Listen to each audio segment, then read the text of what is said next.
Hello and welcome to Diaspora Voice, KTN's premier international talk show, coming to you every Friday on www.diasporavoice.co.ke with issues affecting Kenyans at home and abroad. Thank you very much for joining us. I am your host, Eric Njoka. Now, this week has been an eventful one in Kenyan politics. President Uhuru Kenyatta gave his 9-point agenda for the country at the first sitting of Parliament on Tuesday. Here are the highlights. What he has actually emphasized, today is looking at the youth and women. He's looking at family values, and he's trying to make sure that we have a situation where he's going to bring in 10 million people out of poverty by the year 2017. So he's actually, emphasizing on family values and youth and women. One would ask then, what's the transition like coming from a government that your perspective say well to security and economic development, and a transition to Uhuru Kenyatta who says focusing on family values, youth and women? What's that transition? Where do we draw the lines in terms of, how do we find resources? How do we change policies like that? Well, actually, I think what Uhuru Kenyatta has actually done as a president of Kenya is to say that I want to really move away from what has been done before. And I want to really be Uhuru and not Kenyatta. I don't want to really have a legacy or to fuata nyayo of any given president of the past. So he's actually looking at the youth and saying that I am going to look at youth and development, and the youth was actually the basis of my campaign. So he's going to really make sure that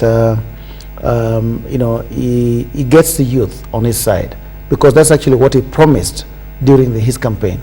And he has actually talked about coming up with a youth and women fund to make sure that he funds development activities that youth and women will participate in towards the economic development in this country. In your mind, what would you say is one striking difference that from what you picked out from Uhuru's 9-point plan and the way he plans to shape his government and plan to shape his legacy is in your mind? Just what is that one difference that he will create?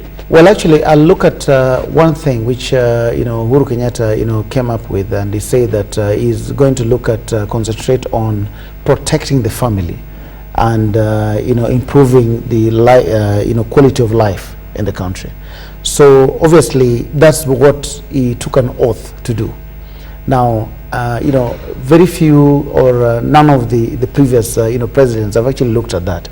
When they talked about infrastructure and everything else, they were really not looking at the people, because at the end of the day it's not about developing infrastructure only. You're looking at developing infrastructure to the benefit of the people of the country. So he has actually tried to move away from building things and focusing on family values and looking at where we are coming from and where we are supposed to be going to. So education is going to be one of the things that he needs really to be focusing on, so that children, education is not just education for the sake of education, but education for national development. I must ask you this before I let you go, the $1 million question involving the money.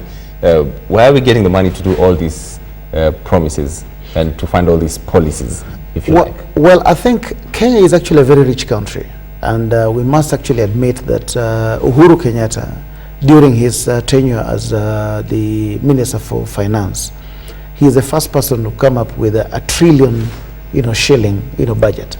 So, and it has actually worked. Everybody must actually believe that there's a lot of money, and there's so many people, development partners. China is actually willing to actually pump in so much money.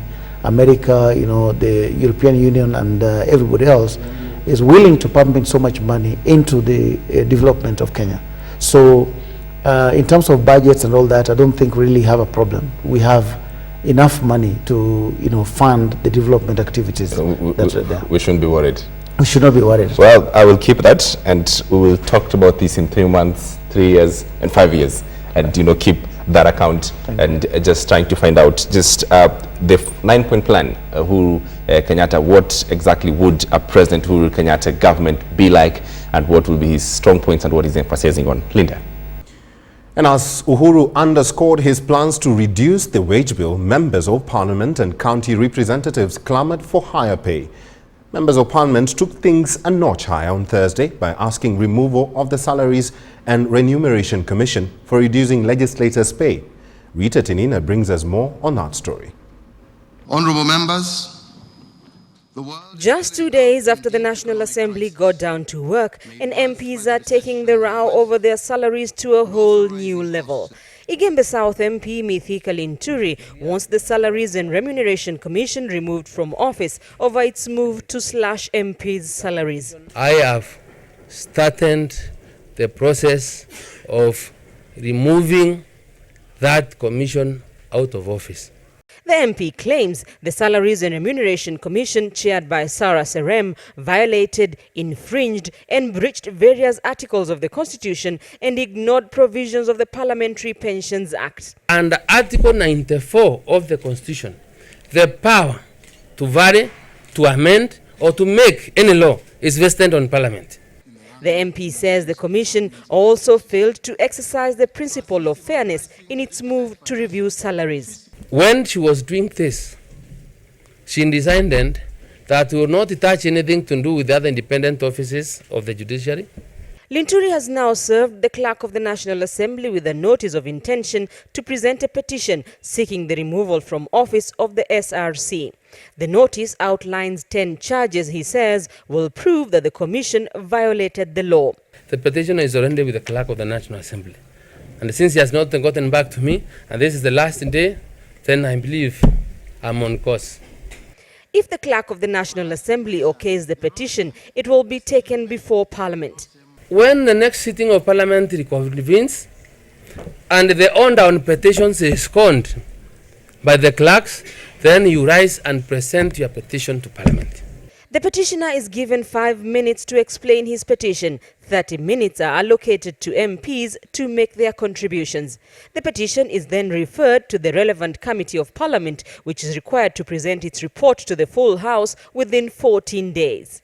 The report is independent and the resolution of the House is passed, and that is sent to the President. So then the President is duty bound to suspend the constitutional office order and appoint a tribunal to investigate that commissioner.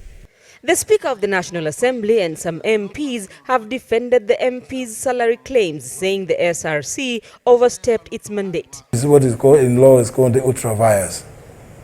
They went beyond their mandate, their power. It is unconstitutional for you to reduce somebody's salary. You either leave it the same or you increase it.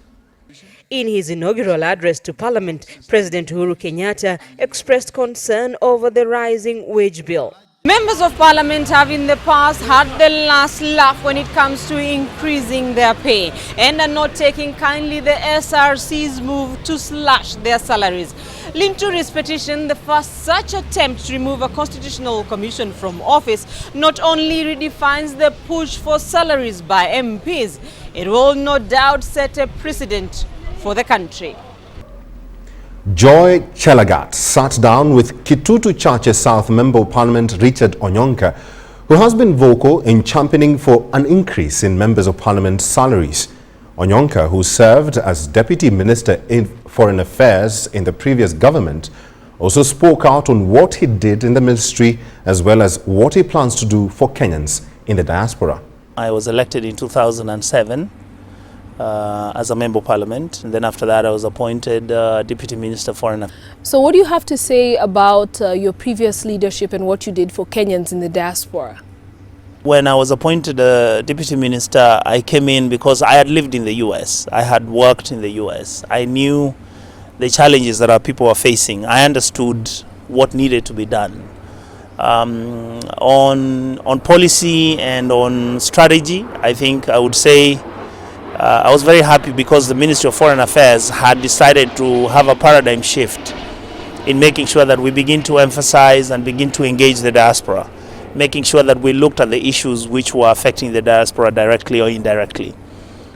We had discussed about the issue of the diaspora voting. We had discussed the issue of setting up an endowment fund which would help members of the diaspora in case one of us died, then it would be brought back home. We had discussed issues of making sure that we had certain areas in America, in Europe, and in Australasia being clustered in such a way that we would actually appoint Kenyans of the diaspora to run those areas and make sure that they would engage effectively with the Ministry of Foreign Affairs.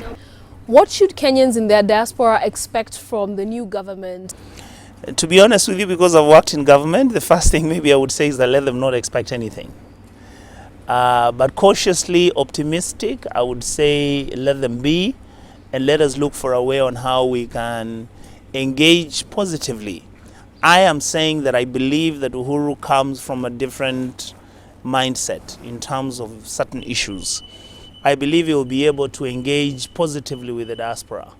If it was my wish, I would have actually made a recommendation that he appoints a diaspora ambassador, somebody who would have an office specifically dealing with issues of the diaspora.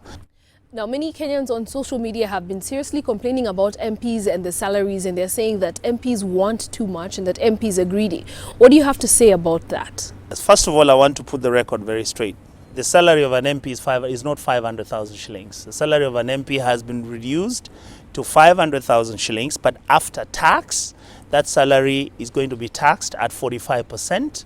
If you calculate that, the MP is going to earn about 242,000 shillings a month. The argument we are making is that even when we would be wanting to correct an injustice, even when Kenyans feel that the members of parliament have been earning too much, we agree. All we have said is very simple. If my salary was 850,000 shillings, tax it at your 45%. If you are going to leave me with the 500,000 shillings, I would not complain. But again, we have argued and said, let's be logical and reasonable about how we are trying to now penalize these MPs. The argument I'm making is simple. You tell me I'm a first-time MP, I come into parliament. Obviously, everybody knows that when these members of parliament were coming in, this is not actually the salary which they were promised. This was floated in by the Salaries Remuneration Commission, which she gazetted a week before elections. Nobody paid attention. This amount of money, we are being told everywhere, you hear everybody saying members of parliament, 500,000 is enough. Yes, it is enough, but that's not what members of parliament are being paid on. So are MPs being vilified? Are Kenyans on social media just making them out to be bad people when they're not? Go to Facebook, go to Twitter. I mean, every single thing about an MP. I haven't seen a single, if I can say, I haven't seen a single Twitter message on anything an MP that has done that is wonderful. If you have done well and you become #1 in Kenya on how you use your CDF, they'll say you are a thief, but you just managed to bribe yourself so that you can be rated #1. And many of them, by the way, the people on Twitter would love to be MPs if they had a chance. It is better for them to listen to what we are saying on the other side. The best case scenario would have been for MPs to be given an increment of their salary. The worst case scenario was to leave their salary constant, but make sure that we pay our taxes like every other Kenyan, and then we move ahead. It is against international law for you to take somebody's salary and slash it after legally that person has been given the salary. What are your parting shots for Kenyans in diaspora? What should they expect from you as a legislator when you're in the House? I'm a child of the diaspora. I think very unfortunately, as Deputy Minister of Foreign Affairs, I did not succeed in accomplishing what I had promised the members of the diaspora we would do, but because I didn't have the legitimacy, because I wasn't the minister. But for me, as a legislator now, I intend to, when I'm in Parliament, I intend to seek budgetary allocation specifically for the Department of the Diaspora within the Ministry of Foreign Affairs, and I intend to have a follow-up mechanism so that we can then move in and make sure that those issues and those ideas that we have floated about the diaspora are effected. For example, you know that we've been having a problem with Kenyans who live in the Arab world. Kenyans dying, Kenyans getting into slavery, Kenyans falling sick, working under terrible conditions because we don't have any labor bilateral agreements with the countries where these Kenyans work. My belief is that I will engage myself and make sure that at committee level in Parliament, and indeed with my colleagues who also know the effect of what we are discussing, so that we can try and bring change and make sure that Kenyans actually finally can get what they deserve. Now, the recent changes in the governance structures in Kenya have provided an opportunity for many Kenyans living abroad to relocate back home. 4 years ago, Sam Osamba, a Kenyan-born resident of Dallas, Texas, made a decision to relocate back home. We caught up with him in Dallas recently, where he had come to visit his family and sat down with him for an interview. He shares his experiences of going back home after almost 20 years and has good advice for those planning to go back home. Sam Osamba, a Kenyan resident of Dallas, Texas, is by all accounts a successful man with a magnificent home in one of Dallas' richest neighborhoods, a beautiful family and a flourishing career. Sam should be a happy man living the American dream. But is he really? I've lived in this country for a long time. I believe 20 years is a long time. But I've never felt like I'm home. I've always been homesick for simple fact that here I am. I have neighbors, as you can see.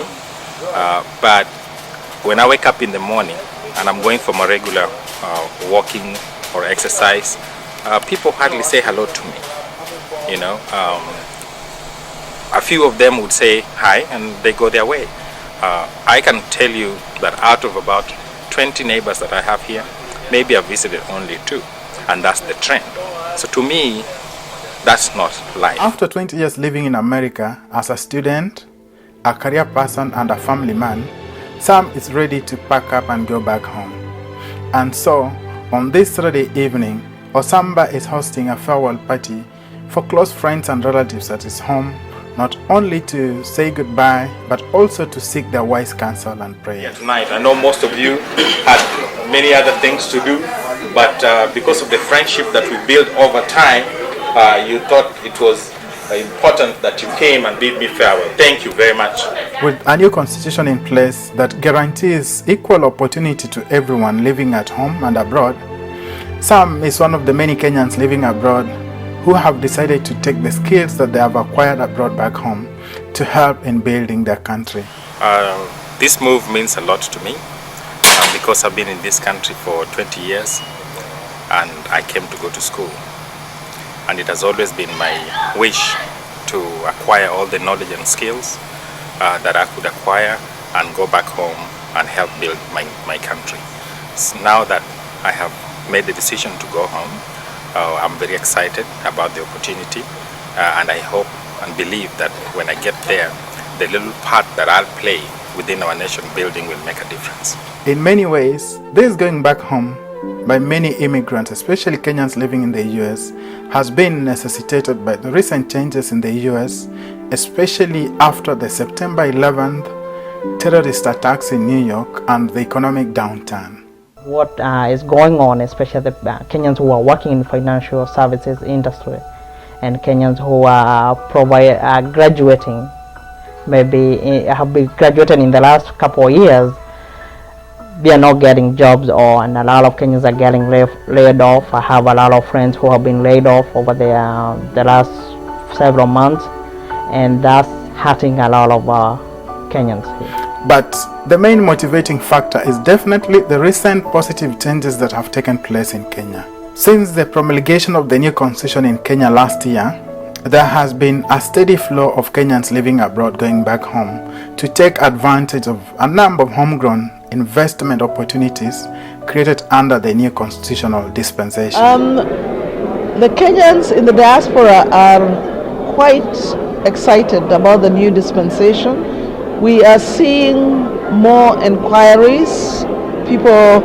emailing us, calling us and saying we want to invest in ABCD sector.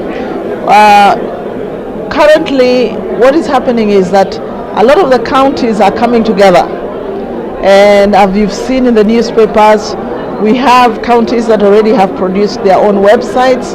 We have counties that are bringing together their professionals or people that belong to a certain county, and they are saying, this is what we need to do, this, and can we reach out to the diaspora to come and help us, or to help us in thinking through the investment opportunities that we have. Unlike in the past when everything was concentrated in Nairobi, it will now be easy for anybody to find his or her niche in any one of the 47 growth centers. We have Nairobi, which has been contributing about 50% of our GDP. We have Mombasa that has been contributing about 20%. But with the 47 counties, we virtually have 45 new growth centers. That presents itself with huge investment or business opportunities for the diaspora. At the national level, Vision 2030 recognizes the impact the diaspora could create and has placed it as one of the flagship projects under the financial sector. Sam, though a qualified professional, has opted to go into business. Having been in Kenya and surveyed and trying to look around and see what I could enjoy doing, I've realized that business is the direction I want to take. So, this seems to be glorious days for Kenya as the country makes room for and prepare to welcome her long-lost sons and daughters from across the seas and oceans. Whether there's enough room in the house and bread on the table for everybody remains to be put to test. What is important, however, is the reality that neither Kenya nor the diaspora can succeed in this ruthlessly competitive globalization world without the other. The diaspora will most likely continue to be molested by racism and denigration as long as their home countries remain underdeveloped. Kenya, on the other hand, only stands to benefit and accelerate its prospects of development by maximizing the contributions of the diaspora, who constitute strategic assets possessing enormous social, financial, and intellectual capital. After all, the diaspora is already the country's biggest donor, with remittances now far exceeding foreign direct investment and official development assistance. Sam, welcome to the Diaspora Voice. Sam, let's 4 years ago we were out here with Nyama Choma celebrating, you are moving back at home. Give us a sense of what start with that moment. How was that? Having made that decision. First of all, I would like to say that Kenya is a great country, and wherever I am, Kenya is in my heart, and that is the place for sure that I want to be all the time. Now, as far as making a transition from the US to Kenya, or diaspora for that matter, I took a leap of hope and went home, and I was energized and enthusiastic to go and not only establish myself back home, but to contribute to my community. I left Kenya some 22 years ago to come to the US, and I received my education, and I wanted to go back and at least do something there at any capacity to make sure that I give back to the community. So there I went 4 years ago, and needless to say, I went through a lot of experiences, some good, some were challenging. Now, I learned quickly when I got there in about a span of 2 to 3 months that what I needed in Kenya was not a job, that I needed to be self-employed so that I could control my destiny and determine the kind of contribution I wanted to give to my country. In fact, Sam, let me cut you short because this leads into my question. We're going to talk about that at length. But just in terms of having landed back at home, what really surprised you about the whole move thing? What stood out for you that you didn't see or you didn't feel before you went back home? What was a surprise to me was that there are a lot of things that one needs to put in place before you make the move. Things that in hindsight were not so obvious to me. But after I made that move, then I came to realize that there are certain things that you need to put in place first before you make the move. Right now, as we speak, many Kenyans are making plans to go back at home.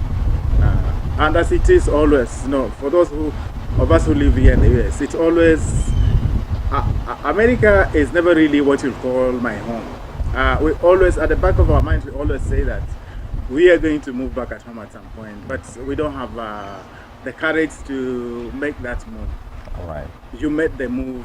How was life in Kenya after spending almost half of your life in the US? It was different. When we come to the US, we still think of Kenya the way we left it. But the reality, as I found out, was that it was not the same. You lost touch with your friends, probably people you went to high school with, and when you meet them, they are different. And we have also changed, being in a different environment, different set of rules. And so I found out that I had to make new sets of friends and make new network system to allow me to be able to do the things that I wanted to do. So that was a learning experience. One of the complaints that we've had from people who have lived here for many years, when they go back home, is they complain about things like the systems are not working. You go to an office, you don't get the services. They complain about the dust on the roads, the traffic jams, the rains, the mud when it rains, and all those things, the mundane, at times silly things. Do you think that's an issue of concern? It is a great issue of concern.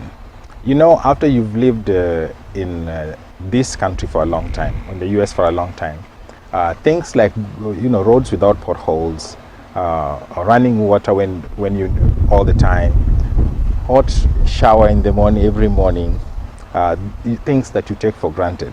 When you go to Kenya, you realize that those things slowly but surely they start creeping in you, that things are not the same. For example, in my case, and of course it's the case of many people who go back home to start businesses, you go to the offices. Yes, things have changed from the way they used before, but you will not register a company in one day like you do here.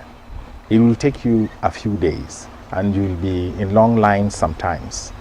You'll find out that you wake up in the morning and plan your day, especially when you've just gotten there and you want to get things running quickly, so you settle as quickly as possible. So you wake up in the morning and you plan your day like we do here in the US, but when you wake up in the morning and go to these offices, you find out that while you had 10 things that you thought you'd do in one day, you are only at number 2 by 2:00 p.m. Then it dawns on you that things are different, and you have to take a totally different approach on how you can achieve anything that you want to do. The pace is slow, and that can be very frustrating after you live in a country where you get your things done when you want them done and how you want them done. Sam, at what point in one's life, especially somebody who is living abroad, America, Europe, or South Africa, wherever it is, at what point do you think somebody should make a decision? At what point should somebody say, I'm ready to move back at home, from your experience? That question can be answered in different fronts. First, after you have ensured that you have a certain type of income based on your lifestyle that you can generate while you're in Kenya, that's key, because of the expenses, health expenses, transportation, car maintenance, because of the potholes, and of course when you're home, you realize that you will be involved in a lot of community self-help projects that you are not necessarily exposed to while in the US, because you are far away from home for example, deaths in the family and other relatives that may need assistance. So that becomes part of your monthly budget, if not day to day. So that is something to think about. Secondly, you have to, if you are a family person, you have to weigh at what level your children are. Are they at college level or not? If they're not, you have to start thinking in terms of what schools will you take them to and at what cost. And not only that, how are you going to handle the curriculum differences? Like when I took my children to school to Kenya, they went to Makini, and now they had to learn Kiswahili and CRE. And these are subjects that, as you know, in the US, we don't teach any religion in any school. And it so happened that the very week that I enrolled them, they were taking final exams. And I thought, as an educator, it would be a good thing to have her take those exams so that I see how she could perform, because here in the US, they had already completed their curriculum. Yes. So I asked the teachers to test her, and it was here in this class where she was given a test of Swahili, a language that she doesn't speak, she can't read. And then there was CRE. So needless to say, those are things that you need to think about, because she did not only arrive running, but she landed flying because of the curriculum differences. Those are things you need to think about. Now, another thing also is housing. You know, when we go back to Kenya, yes, you may want to live in the city. First, you need to make a determination whether you want to live in the city or you want to live in the village. And you need to start thinking in terms of what type of housing have you been accustomed to? What type of housing are your children accustomed to? Do you have those things in place, whatever place you want to live in?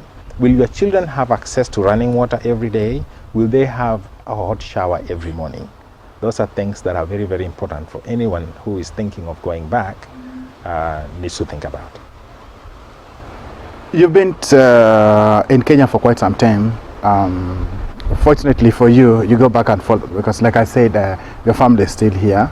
At some point, you realize that the kids will be better served going to school in the US. But in terms of just, opportunities that exist for people who are planning to go back at home, where do you see areas that are open for the diaspora, for people who have lived away from home for quite some time? Where are the opportunities that you can quickly, somebody can quickly identify? I think when it comes to opportunity, you can only be successful in something that you have interest in. So that depends on someone's interest.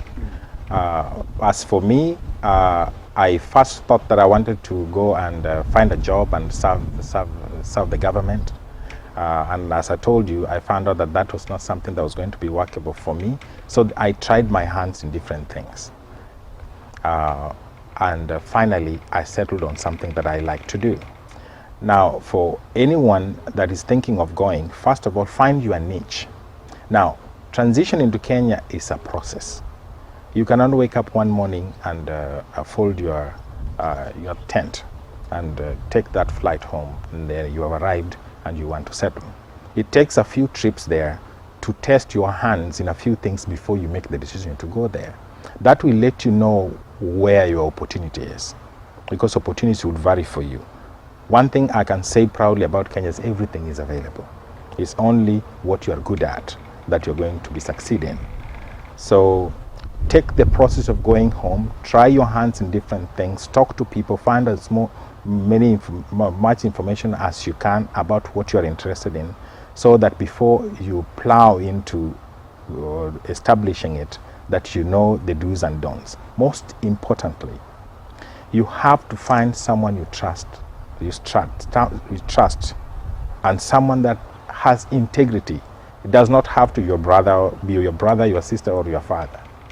It just has to be someone who has a lot of integrity, because I have experiences that I think about now and I laugh, because they were the the learning curves or learning experiences, where you may find people that you trust, you get involved with them in a business, and next thing you know, they don't pick your calls.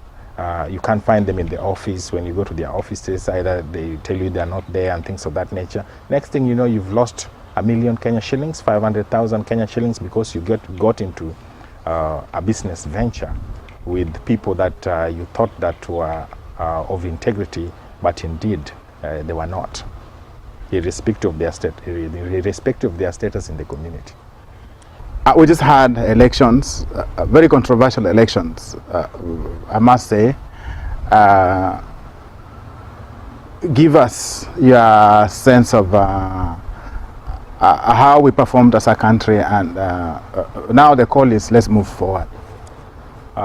Chris, first and foremost, I would like to congratulate my country, Kenya, because I think we've done ourselves proud within Africa and the world at large, because we showed the world that we are capable of handling elections in a democratic way, despite the fact that there were certain issues that were of question.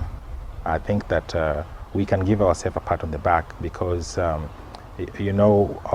children, they crawl and then they walk and then they run. Even the best democracies that we have today started somewhere. Having said that, I would like to say that the best thing we can do for ourselves now is to move forward and build Kenya, the Kenya we want. And any country that is built on the rule of law stands. Any country that anyone can do anything they want without fearing any consequences or respecting the rule of law is a country that you don't want to be part of. So if we can implement this constitution the way it's supposed to be, and that we ensure that the rule of law is followed, which I think is the daunting task that Honorable Uhuru Kenyatta and Honorable Deputy Vice President William Ruto, is that they ensure that that constitution is implemented as it's supposed to be, and that they ensure that the devolution also takes root, that the county governments and county governors are provided the support they need, so that we can see this type of government established fully within the country. Very lastly, Sam, for those people watching you right now, and they're harboring plans or they're making plans to relocate back at home, what are the key issues that you like them to be alive to as they make that move? Key issues that I think they need to be focused on right now is that they need to make a conscious decision based on what they know that they are able to get there and do successfully after they've done their research. Don't just leave and go. First of all, know what you're going to and have the blueprint before you leave for Kenya. Go there, make sure you establish everything that you need to, so that when you get there, you not only have established it, but you also have the support system, which, as you will find out, if you've been away from Kenya for a long time, you will realize you will need to go and find a different network system that will help see whatever it is you're going to do successful.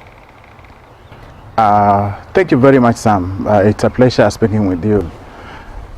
Viewers, that's Sam Osamba, a Kenyan resident of, he lives in both worlds. He lives in Kenya and he lives in the US. His family, part of the family is still here, but Sam is a businessman. He made a decision to go back home and build his country. He's established businesses back at home. So we were lucky today to catch him up. He's in the US visiting his family and just now finalizing on a few things.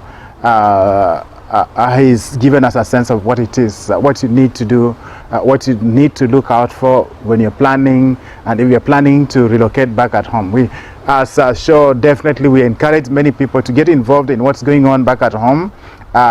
For those ones who are not able to relocate back at home, you can still contribute to your country through other ways. Get involved with in your community. Right now we have counties. Get involved in your local county, organize trade fairs, organize exchange programs so that you can be a part of the new Kenya, support your country in whichever way possible, even if you're not planning to go back home. So that's it for today. This has been your host, Chris Wamalwa, and this is the Diaspora Voice. Well, and that is all we had on Diaspora Voice. More next week. Thank you very much for watching. I'm Eric Njoka, and from the Diaspora team, it's Kwaheri.